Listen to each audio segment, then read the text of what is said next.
नमस्कार मित्रों, सौभाग्य सलाह with Kamal Dubey YouTube channel से मैं आपका ज्योतिष मित्र कमल दुबे।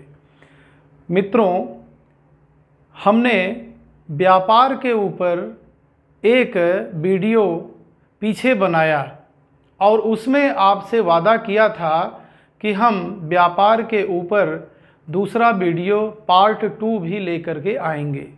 मित्रों, आज मैं व्यापार कौन सा करें, सरकारी नौकरी में जाएं, प्राइवेट नौकरी में जाएं या व्यवसाय करें, इसका पार्ट 2 वीडियो आपके सामने बना रहा हूं। इसको ध्यान से देखिएगा। और आज का वीडियो बहुत खास इसलिए है कि मैं एक बहुत बड़े कलाकार, भोजपुरी कलाकार मिस्टर मनोज सिंह टाइगर का व्यापार कैसा है, उनका कैरियर कैसा है, वह सिनेमा में क्यों इतने सफल हैं, उसके ऊपर मैं आपको बताऊंगा। मित्रों, मैं मनोज सिंह टाइगर का कुंडली एक्सप्लेन कर रहा हूं, लेकिन इसका मतलब यह नहीं है कि आप इस कुंडली के एक्सप्लेनेशन से अपने कुंडली को मैच नहीं कर सकते हैं। कहने का मतलब है, आप अपनी कुंडली को सामने रख लीजिए और मैं जैसे जैसे आपको समझा रहा हूं वैसे वैसे आप भी समझते चलिए और अपने कुंडली के ऊपर अप्लाई करते चलिए। चलिए मित्रों, शुरू करते हैं। मित्रों, मनोज सिंह टाइगर भोजपुरी सिनेमा में मज़े कलाकार हैं, अच्छा मंचन करते हैं और भोजपुरी सिनेमा के माध्यम से पूरे विश्व में छाए हुए हैं। लोग उनका बहुत सम्मान करते हैं और यह मेरे परम मित्र भी हैं। तो आज उन्हीं के कुंडली को देखते हैं। मनोज सिंह टाइगर की कुंडली, लग्न कुंडली पे प्रकाश डालेंगे। मित्रों, इनका कर्क लग्न की कुंडली है और कर्क लग्न में चंद्रदेव ही लग्न में विराजमान है। पहले घर में चंद्रदेव और केतुदेव विराजमान हैं। दूसरे, तीसरे, चौथे, पांचवें घर में गुरुदेव बृहस्पति वृश्चिक लग्न में विराजमान हैं। सातवें घर में मकर लग्न में मंगल और राहु देव विराजमान हैं। और 10वें घर में मेष लग्न में, मेष राशि में शुक्र और बुध देव विराजमान हैं। 11वें घर में वृषभ लग्न या वृषभ राशि में सूर्य और शनि देव विराजमान हैं। इनकी नवमांश कुंडली पर भी प्रकाश डाल लेते हैं। कर्क लग्न से ही नवमांश कुंडली भी शुरू होती है और पहले घर में कोई ग्रह नहीं है, दूसरे में राहु देव, तीसरे में गुरुदेव, चौथे घर में बुध देव और शुक्र देव, पांचवें घर में कोई नहीं है, छठे में कोई नहीं है, सातवें में कोई नहीं है, आठवें घर में केतु देव, चंद्र देव और शनि देव, 9वें घर में कोई ग्रह नहीं है, 10वें में कोई नहीं है, 11वें घर में शुक्र देव विराजमान है और 12वें घर में मंगल देव विराजमान है। जैसा कि मैंने बताया, यह लग्न कुंडली है और यह नवमांश कुंडली है। आपकी भी, अगर आपने किसी ज्योतिषाचार्य से कुंडली बनवाई होगी तो आपकी भी ऐसी कुंडली होगी। कुंडली को, लग्न कुंडली को सामने रख लीजिए, नवमांश कुंडली को सामने रख लीजिए और एक पेपर और पेन भी साथ में रख लीजिए। अब मैं आपको सूर्य लग्न की कुंडली बनाना सिखाता हूँ। सूर्य लग्न की कुंडली बनाना बहुत ही आसान है। इस कुंडली में जहाँ भी सूर्य देव विराजमान हैं वहीं से लग्न चालू कर दीजिए। जैसे देखेंगे सूर्य देव यहाँ पे देखेंगे वृषभ राशि में विराजमान है, तो यहाँ 2, 3, 4, 5, 6, 7, 8, 9, 10, 11, 12 और 1। अब सूर्य देव लग्न में विराजमान है, यहाँ लिख दीजिए सूर्य और यहाँ लिख दीजिए आप शनि। फिर आप देखेंगे चौथे घर में विराजमान हैं केतु देव और चंद्र देव, मतलब चौथे नंबर पे, 4 नंबर पे। तो 4 नंबर यहाँ लिखा है, यहाँ पे आप लिखेंगे केतु देव और चंद्र देव। 5 नंबर पे देखेंगे, 5 नंबर की राशि पे कोई नहीं है। 6 नंबर की राशि पे कोई भी ग्रह नहीं है। 7 नंबर की राशि पे भी कोई ग्रह नहीं है। 8 नंबर पे गुरुदेव विराजमान है और 9 नंबर की राशि पे भी कोई ग्रह विराजमान नहीं है। 10 नंबर पे मंगल देव और राहु देव विराजमान है। 11वें नंबर की राशि पे भी कोई ग्रह नहीं है। 12वें नंबर की राशि पे भी कोई ग्रह नहीं है और 1 नंबर की राशि पे देखेंगे शुक्र देव और बुध देव विराजमान है। यह बन गई आपकी सूर्य लग्न की कुंडली। अब चंद्र लग्न की कुंडली भी सेम है, क्योंकि चंद्र देव लग्न में ही विराजमान है, तो आप फिर भी बना लीजिए।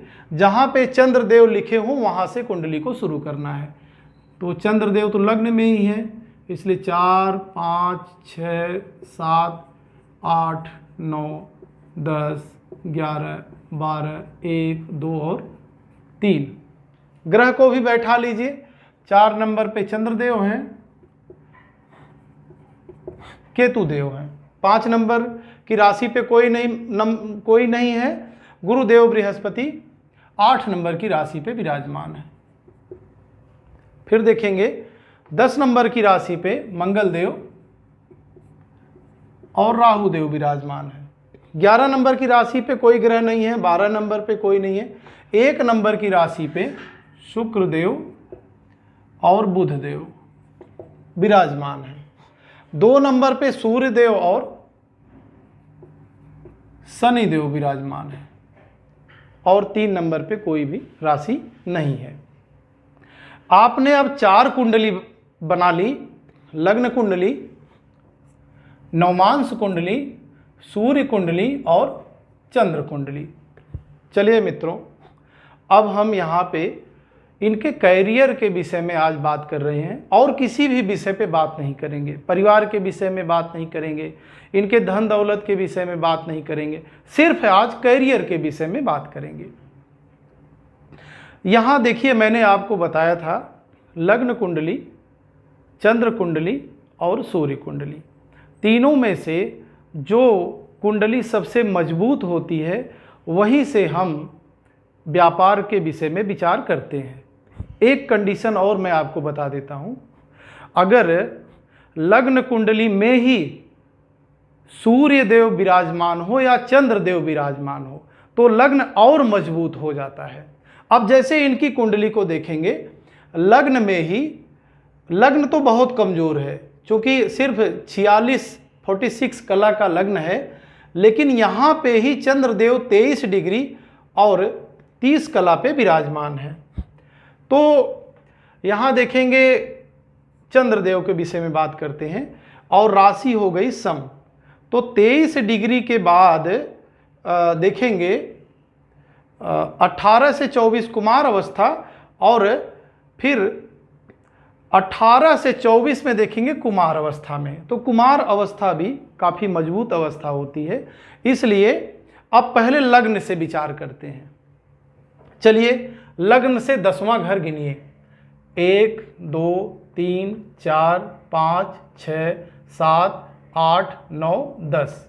देखिए मित्रों, यह 10वां घर है।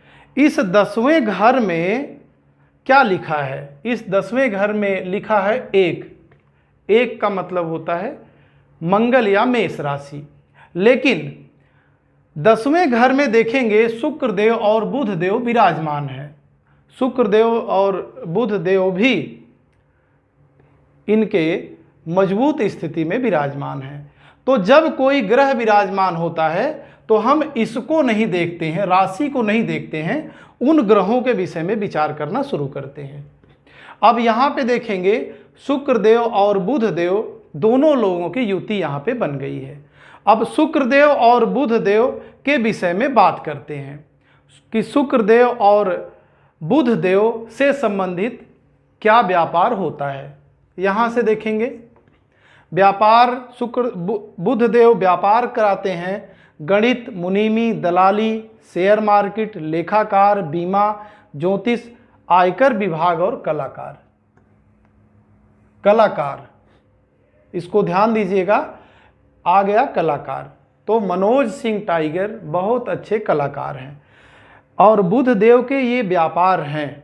इसका मतलब यह नहीं होता है कि कोई व्यक्ति सारे व्यापार करेगा, इनमें से कुछ कर सकता है। तो मनोज सिंह टाइगर कलाकार हैं। अब शुक्रदेव के विषय में भी के विषय में बात कर लेते हैं। शुक्रदेव क्या करते हैं? कलाकार तो यहां से आ गए, और शुक्रदेव क्या करते हैं? अभिनय। अभिनय का काम शुक्रदेव का है। चांदी, श्वेत पदार्थ, टूरिज्म, वाहन और फिल्म उद्योग, ध्यान दीजिएगा, फिल्म उद्योग, चिकित्सक, पार्लर और मैरिज पैलेस। शुक्रदेव और बुधदेव की युति इनको एक महान कलाकार बना रही है मित्रों।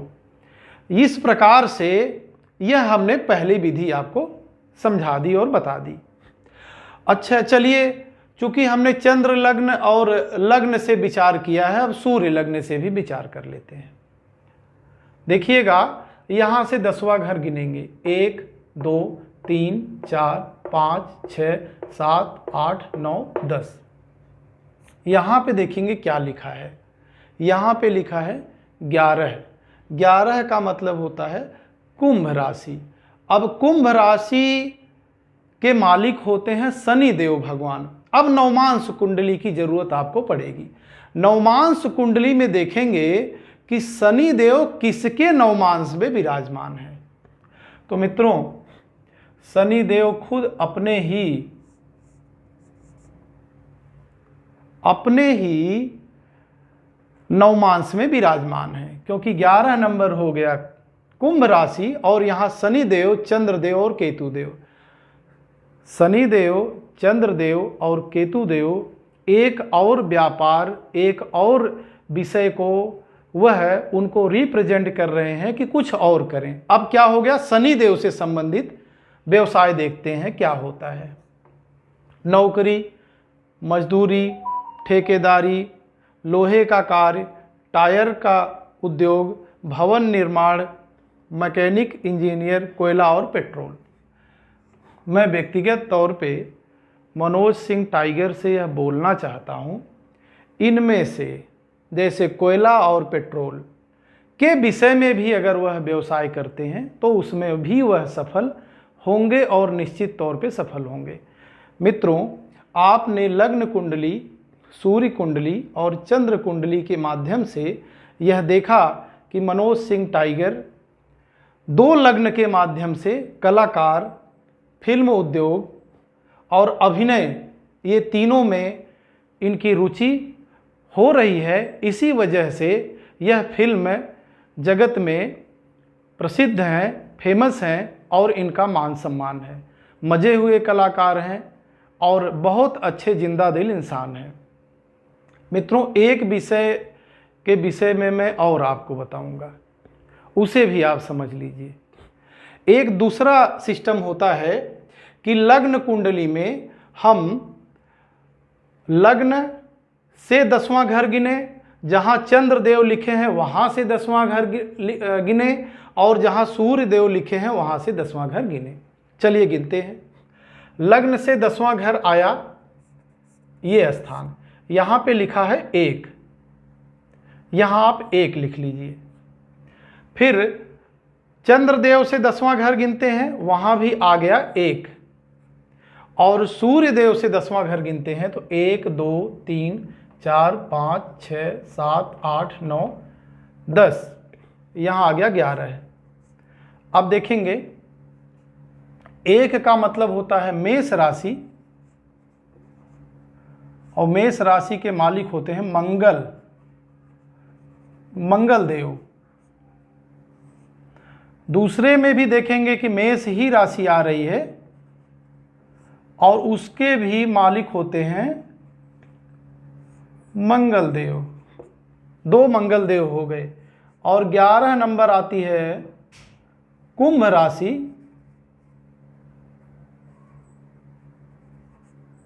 कुंभ राशि के मालिक होते हैं शनि देव। अब देखिएगा, थोड़ा सा ध्यान देना है आपको।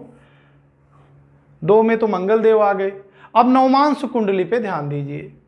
नवमांश कुंडली में देखिए मंगल देव किसके नवमांश में मौजूद हैं। मंगल देव देखेंगे नवमांश कुंडली में, यहाँ इस जगह पे ध्यान देंगे। 3 लिखा है। 3 का मतलब होता है तीसरी राशि। तीसरी राशि का मतलब होता है मिथुन। यहां लिखेंगे मिथुन। अभी मैं और समझा रहा हूं आपको।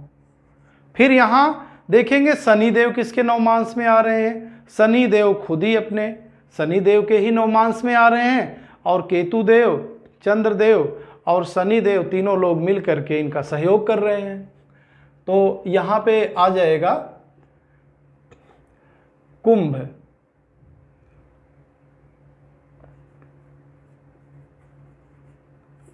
कुंभ राशि। मित्रों, मिथुन के मालिक होते हैं बुध और कुंभ के मालिक होते हैं शनि। देखिए दूसरी विधि में समझा रहा हूं आपको। देखिएगा, 2 चंद्र लग्न और लग्न से अगर आप देख रहे हैं तो मंगल देव मिथुन के नवमांश में आ रहे हैं या बुध के नवमांश में आ रहे हैं। और बुध का व्यापार है कलाकार। देखिए मित्रों, यहाँ से भी सिद्ध हो गया कि मनोज सिंह टाइगर एक बहुत अच्छे कलाकार हैं, क्योंकि 2 लोगों का सपोर्ट मिल रहा है। लग्न का सपोर्ट मिल रहा है और चंद्र का सपोर्ट मिल रहा है। और मित्रों, तीसरा देखेंगे, कुंभ के राशि के मालिक हैं शनि देव। तो वो भी मैंने आपको सिद्ध कर दिया कि अगर यह कोयला, पेट्रोल, मैकेनिकल इंजीनियर, भवन निर्माण, टायर उद्योग, लोहे का कार्य, ठेकेदारी, मजदूरों के माध्यम से काम अगर करवाते हैं तो उसमें भी सफल होंगे। इस प्रकार से मित्रों, हम किसी भी व्यक्ति के कुंडली को देख करके आसानी से यह निर्णय ले सकते हैं कि वह व्यक्ति किस व्यवसाय में सफल होगा। मनोज सिंह टाइगर को आपने देखा, दोनों विधि से एक बहुत अच्छे कलाकार आपको दिख रहे हैं। और वह मनोज सिंह टाइगर के विषय में बात करें तो वह किसी परिचय के मुस्ताद नहीं हैं। बहुत ही साधारण परिवार में जन्मे और आज इंटरनेशनल लेवल पर लोग उनको सराह रहे हैं, उनकी इज्जत कर रहे हैं। तो यह ग्रहों की युति से आप समझ सकते हैं कि आप किस व्यवसाय और कौन सा व्यवसाय का चयन करें कि आप आगे बढ़ जाएंगे। मित्रों, इस व्यवसाय कुंडली को अपने कुंडली पे ज़रूर अप्लाई करिएगा। अप्लाई करके देखिएगा कि आप किस व्यवसाय के लिए बने हैं या आप किस व्यवसाय को करेंगे तो जीवन में सफल होंगे। मित्रों, मेरी शुभकामनाएं हैं कि आप अपने लग्न कुंडली, नवमांश कुंडली, सूर्य कुंडली और चंद्र कुंडली को बना करके आसानी से व्यवसाय का चयन कर सकते हैं और उसमें आगे बढ़ सकते हैं। ऐसे ही मित्रों, फिर एक किसी नए टॉपिक पर, किसी नए विषय पे एक दूसरा वीडियो लेकर के आऊँगा। हाँ, अगर आपको वीडियो अच्छा लगा हो, लाइक कर दीजिएगा, शेयर कर दीजिएगा, कमेंट कर दीजिएगा। दोस्तों में, रिश्तेदारों में, परिवार में आप इसकी चर्चा करिएगा। और फिर भी कुछ आपको समस्या आए तो स्क्रीन पे मेरा नंबर फ्लैश हो रहा है, आप मुझसे अपने लग्न कुंडली का विश्लेषण भी करवा सकते हैं। मैं आपको आपके जीवन से संबंधित आ रही परेशानियों को, आ रही रुकावटों को, आपके व्यापार में कुछ कमी है तो उसका विकास कैसे किया जाए उसके विषय में बहुत आसानी से समझाऊंगा। बहुत बहुत आपका धन्यवाद।